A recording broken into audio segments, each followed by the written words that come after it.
Hello people, welcome back to my channel. আজকে আমি একটা নতুন মাছের রেসিপি নিয়ে এসেছি। এটা হচ্ছে কাতলা মাছের পেটি দিয়ে এই রেসিপিটা বানানো। এর নাম তো সেরকম কিছু মনে পড়েনি, তাই জন্য আমি দিয়েছি গ্রিন ফিশ ফ্রাই। প্রথমে আমরা কাতলা মাছের পেটিকে নুন হলুদ দিয়ে রেখেছিলাম।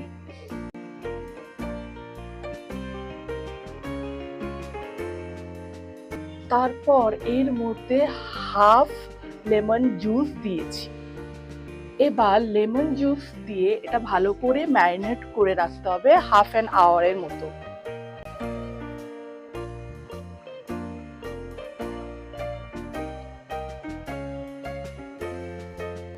তারপরে একটা কভার দিয়ে ঢেকে দিলাম।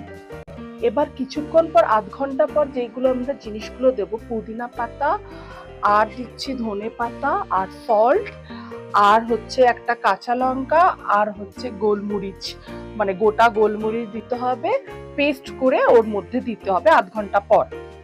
এবার হাফ অ্যান আওয়ার হয়ে গেছে, এবার আমাদের পেস্টও রেডি হয়ে গেছে। এবার পেস্টটা ভালো করে দিয়ে দিচ্ছি, দিয়ে ভালো করে এটা মিক্স করে নিতে হবে।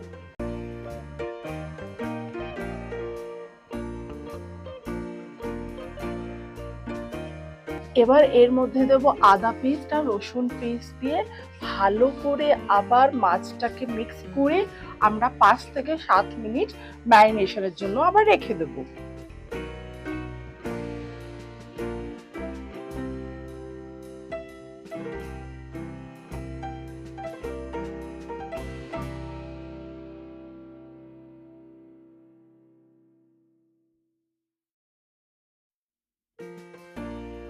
যতক্ষণ এটা ম্যারিনেট হবে, আমরা একটা প্যানে মাস্টার্ড অয়েল মানে সর্ষের তেল দিয়ে পেঁয়াজ ভেজে নেব। পেঁয়াজটা কিন্তু আমরা গার্নিশিং এর সময়ই রাখবো।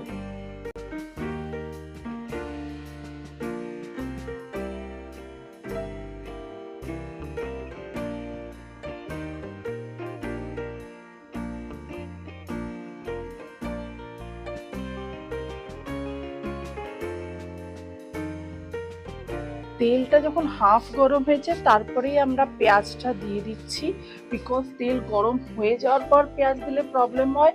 পেঁয়াজ থেকে প্রচন্ড রস ছেটকায় আর সেটা গায়ে আসতে পারে।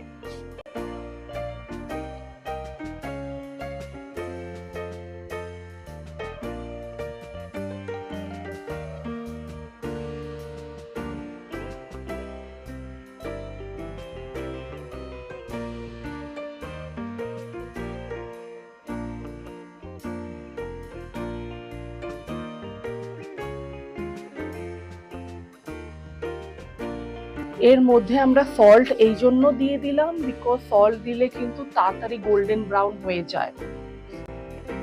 এটা ততক্ষণই আমরা নাড়াবো যতক্ষণ না গোল্ডেন ব্রাউন হচ্ছে।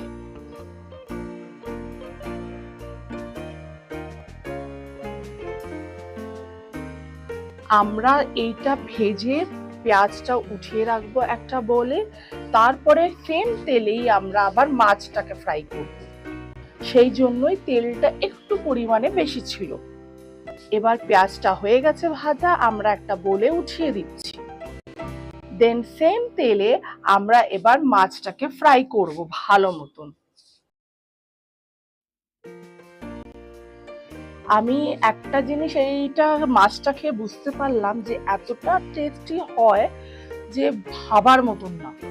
একবার অবশ্যই টেস্ট করে দেখবেন। যাদের মাছ একদমই পছন্দ না কিন্তু মাছ খেতে হয়, তাদেরও পছন্দ হয়ে যাবে আর তারা বলবে আমাকে প্রায় এরকম করেই মাছটা দিতে।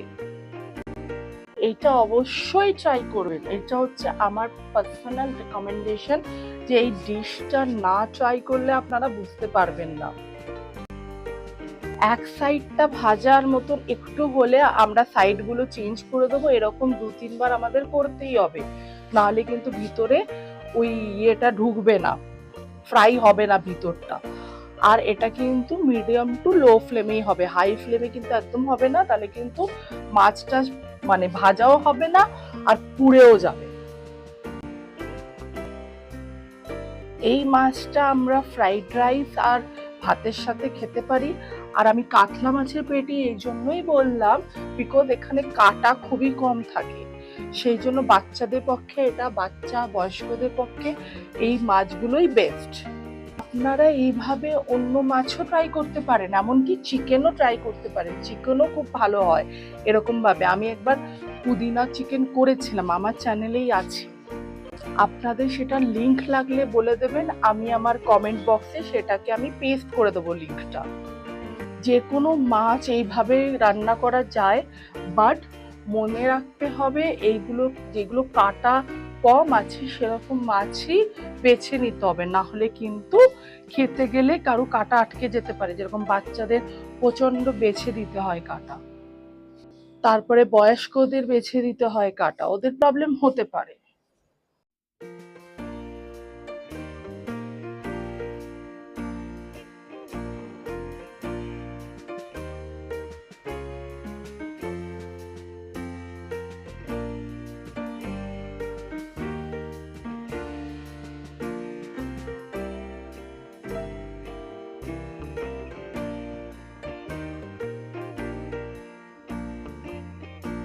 এবার এটা পুরো ফ্রাই হয়ে গেছে, এবার আমরা এটা সার্ভিং প্লেটে সার্ভ করে নেব। এবার আমরা একটা প্লেট নিলাম, ওই প্লেটের উপরেই আমরা এইগুলো সাজিয়ে দিচ্ছি। 3টে মাছ নিয়েছি বিকজ আমাদের ফ্যামিলি মেম্বার্স আমরা 3জন, সেই জন্য আপনারা মাছের কোয়ান্টিটি বাড়াতে পারেন, ওই হিসাবে এইগুলোও চাইলে বাড়াতে পারেন, কম বেশি হতেই পারে।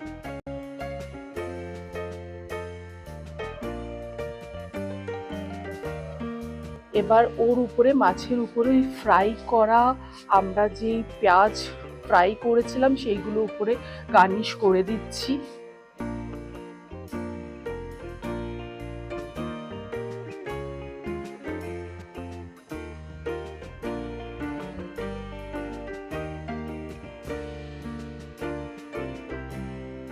এবার আমরা পুরো রেডি সার্ভ করার জন্য, ডেকোরেশনও কমপ্লিট, সার্ভ করার জন্য প্লেটও রেডি হয়ে আছে।